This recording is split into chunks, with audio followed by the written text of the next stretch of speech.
उससे जुड़ी हुई केंद्र और राज्य सरकार से जुड़ी हुई सभी योजनाएं उनमें सहायक बनी और बनने के साथ आज उनका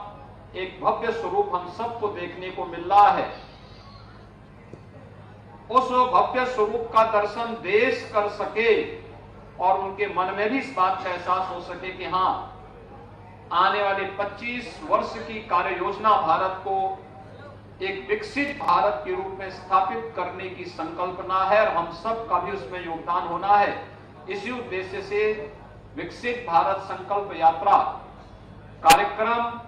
का शुभारंभ 15 नवंबर को जनजातीय गौरव दिवस के अवसर पर प्रारंभ हुआ था और आज पूरे देश के अंदर प्रधानमंत्री जी स्वयं इससे जुड़े हुए कार्यक्रमों के साथ संवाद बनाने वाले हैं, उनका मार्गदर्शन प्राप्त होगा। इस अवसर पर उपस्थित आप सभी लाभार्थियों का और उपस्थित बंधुओं का, बहनों का मैं हृदय से अभिनंदन करता हूं, स्वागत करता हूं। हम सब जानते हैं हमारे यहां कोई भी अनुष्ठान होता है तो अनुष्ठान की शुरुआत ही स्वच्छता के बाद संकल्प के साथ होती है। एक संकल्प होता है, क्या हमारा संकल्प है, क्या हम किस कामना के साथ पूजा करते हैं, किस कामना के साथ हम कार्य करना चाहते हैं, वह एक संकल्प है। व्यक्तिगत जीवन के संकल्प के साथ राष्ट्रीय जीवन का भी हमारा संकल्प बनना चाहिए और वह संकल्प होना चाहिए हमारा देश विकसित भारत बने। विकसित भारत का मतलब जिसमें हर व्यक्ति के जीवन में खुशहाली आ सके, उसकी आय को कई गुना बढ़ाया जा सके, कहीं भी दुख और किसी भी प्रकार के अभाव की स्थिति न होने पाए, लोगों के जीवन में कहीं भी कोई समस्या न खड़ी होने पाए। और इसके लिए आपने देखा होगा किस तरीके से कार्यक्रम हुआ। भाइयों बहनों, यह देश कहने के लिए तो 1947 में आजाद हुआ, लेकिन 1947 के बाद भी तो देश के अंदर सरकारें थी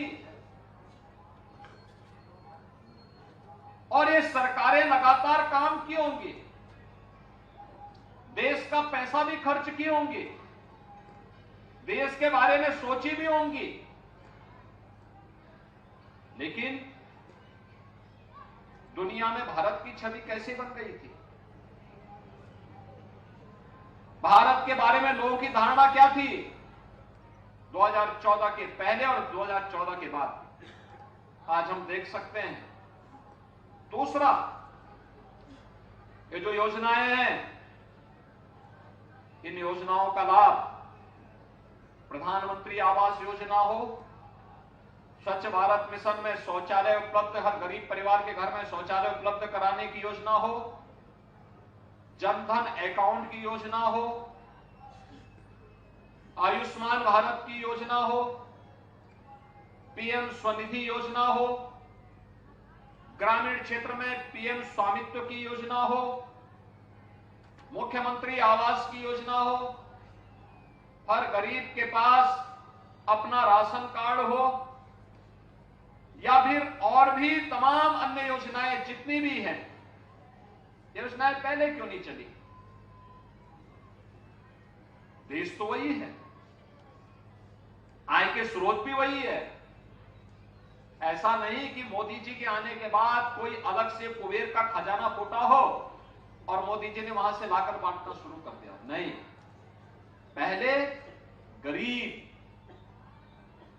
सामान्य नागरिक, किसान, महिलाएं, नौजवान इस सरकार के एजेंडे के हिस्से नहीं थे। चेहरा देखकर के योजनाओं का बंदरबांट होता था, गरीब ताकता रह जाता था। अब याद करिए,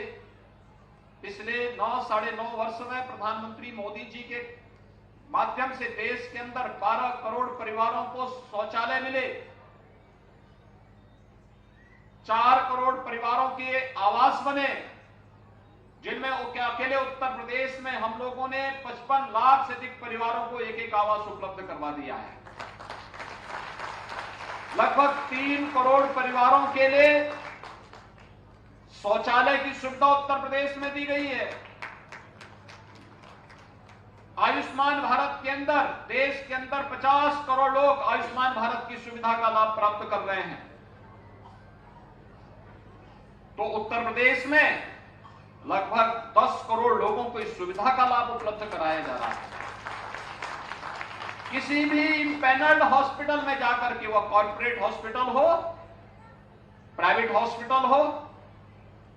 या देश के अंदर किसी भी ऐसे हॉस्पिटल में जो इम्पैनल्ड है,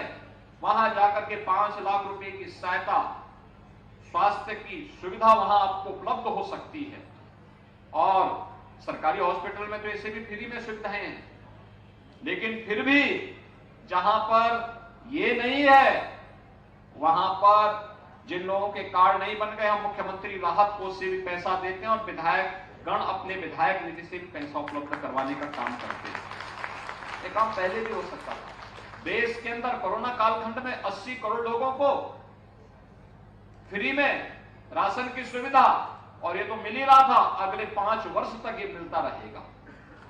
भाइयों बहनों, जब सरकार की संवेदना होती है तो गरीब के बारे में कार्य योजना बनाती है। यहां गरीब कल्याण भी हो रहा है, विकास के कार्य भी हो रहे हैं, नौजवान के लिए रोजगार की सुविधा भी उपलब्ध हो रही है, और साथ साथ देश को दुनिया की एक बड़ी ताकत के रूप में स्थापित करने के कार्यक्रम भी साथ साथ चल रहे हैं। जब एक नागरिक खुशहाल होगा तो परिवार के बाद समाज और देश के बारे में भी सोचेगा, और यही संकल्पना है। भाइयों बहनों, सरकार आपके बारे में सोच रही है तो आपकी भी जिम्मेदारी बनती है कि प्रधानमंत्री जी ने इसके लिए 5 प्रण की बात कही है। 5 प्रण, जब ये देश 2047 में अपनी आजादी की शताब्दी महोत्सव मना रहा होगा, 100 साल पूरे कर रहा होगा, तो प्रतिस्पर्धा को आगे बढ़ाने का है। इस स्वस्थ प्रतिस्पर्धा में अगर आप अपने आप को तैयार करेंगे, कोई कारण नहीं कि आप मार्केट में टिके रह पाएंगे, कोई कारण नहीं इसमें, क्योंकि पूरी दुनिया विश्वसनीयता की दिशा आज भारत की तरफ देख रही है, और भारत में उत्तर प्रदेश की तरफ देख रही है। तो स्वाभाविक रूप से यह समय आपका है। उत्तर प्रदेश सरकार ने इस समय अनेक प्रयास प्रारंभ किए हैं, व्यापक रिफॉर्म किए हैं। आपने देखा होगा 46 वर्ष लगे हैं नोएडा, ग्रेटर नोएडा को विकसित करने में, तब हमारे पास 33,000 एकड़ लैंड वहां उपलब्ध हो पाई, और आज वो स्वरूप वहां का दिखता है। आज आप एनसीआर में चले जाइए, कहीं भी, दिल्ली हो या एनसीआर का कोई भी अन्य पार्ट, आपको उसमें नोएडा, ग्रेटर नोएडा और यमुना अथॉरिटी उन सबसे अलग और एक नयापन दिखता होगा उसमें।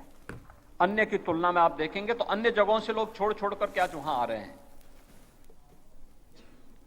वर्तमान में हम लोगों ने झांसी बुंदेलखंड क्षेत्र में भी एक नए औद्योगिक संस्थान के निर्माण की कार्रवाई को आगे बढ़ाया है, और नोएडा, ग्रेटर नोएडा को बसने में लगे 46 साल और कुल 33,000 एकड़ लैंड वहां के लिए उपलब्ध हो पाई थी। झांसी बुंदेलखंड के लिए हमारे पास पहले ही चरण में 38,000 एकड़ लैंड उपलब्ध है, जिस पर हम लोगों ने अपनी कार्रवाई को आगे बढ़ा दिया है। 46 वर्ष लगे हैं वहां पे एयरपोर्ट बनाने के लिए। जब हमारी सरकार आई तो हम वहां पे इंटरनेशनल एयरपोर्ट जेवर में बना रहे हैं, जो अगले वर्ष फरवरी तक हमारा प्रयास है कि वहां पे पहली रनवे को हम प्रारंभ कर दें। झांसी बुंदेलखंड औद्योगिक क्षेत्र जो बनेगा, इसमें पहले चरण में ही 4 लेन की कनेक्टिविटी के साथ हम एयरपोर्ट भी देने जा रहे हैं। वहां पे हमारा डिफेंस मैन्युफैक्चरिंग कॉरिडोर भी स्थापित हो रहा है। वहां पे तमाम अन्य प्रकार की, यानी भारत डायनेमिक्स ने पहले से वहां पे अपना निवेश प्रारंभ कर दिया है, और भी अन्य निवेश की संभावनाएं तेजी के साथ वहां आगे बढ़ी हैं।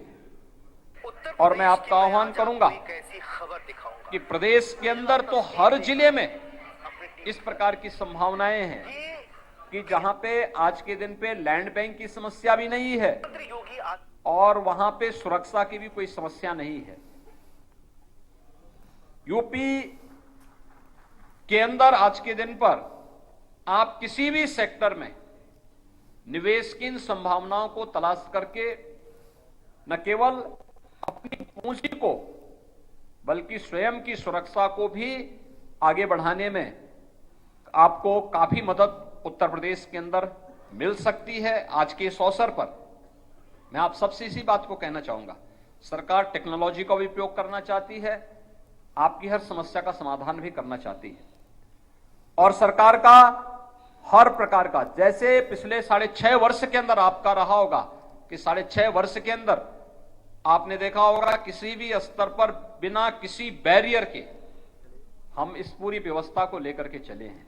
आगे भी सरकार के स्तर पर इस प्रकार के सहयोग की मैं आपके प्रति आपको मैं आश्वस्त कर सकता हूं कि सरकार का यही सकारात्मक सहयोग इंडस्ट्री को, उद्यमियों को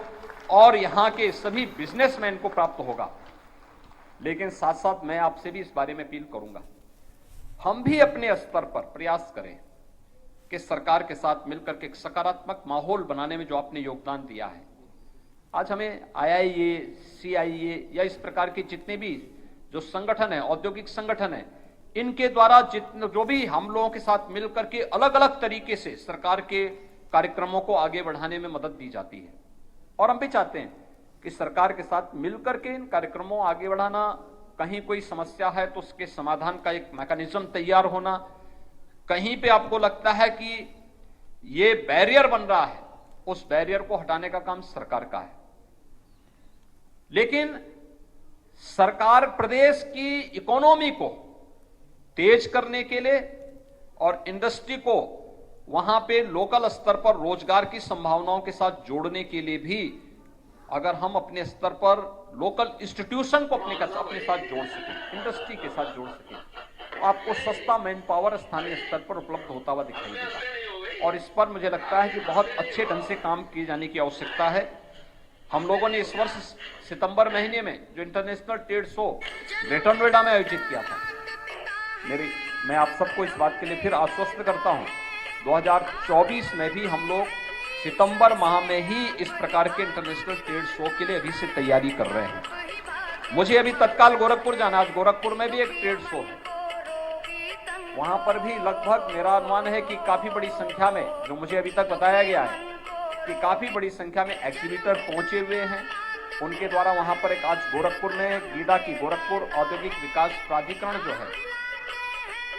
उसका आज स्थापना दिवस है। उसके स्थापना दिवस के अवसर पर आज वहां पे भी एक बहुत बड़ा एग्जीबिशन वहां लगी हुई है। उस एग्जीबिशन में काफी एग्जीबिटर वहां पहुंचे हुए हैं और वहां पे भी काफी बड़ी संख्या में उद्यमी आज एकत्र हुए हैं। उस कार्यक्रम के लिए जाने के कारण मैं आपके यहाँ, मैंने इसीलिए अपने MSME मिनिस्टर को पहले यहाँ भेज दिया था कि इस कार्यक्रम, हमारी विधानसभा भी चल रही है और ये भी हमारा सप्लीमेंट्री डिमांड्स इसी शीतकालीन सत्र में आने के नाते विधानसभा की भी अपनी व्यस्तता है। तो इस अवसर पर मैं आप सबको इस बारे में कहूंगा कि सितंबर 2024 में फिर इंटरनेशनल ट्रेड शो के लिए अभी से आप लोग अपनी तैयारी करिए। जैसे इस बार आपने देखा होगा कि इंटरनेशनल बायर्स भी बड़ी संख्या में आए थे, ऐसे ही हमारा प्रयास होगा कि अगले वर्ष भी काफी बड़ी पैमाने पे देश और दुनिया के बायर्स इस अवसर पर उपस्थित हों, इन कार्यक्रमों के साथ एक सफलतम आयोजनों के साथ जुड़ें और फिर केवल नोएडा ही नहीं, प्रदेश की राजधानी लखनऊ है, आगरा है, वाराणसी है, प्रयागराज है या फिर बुंदेलखंड के क्षेत्र हैं, अन्य क्षेत्र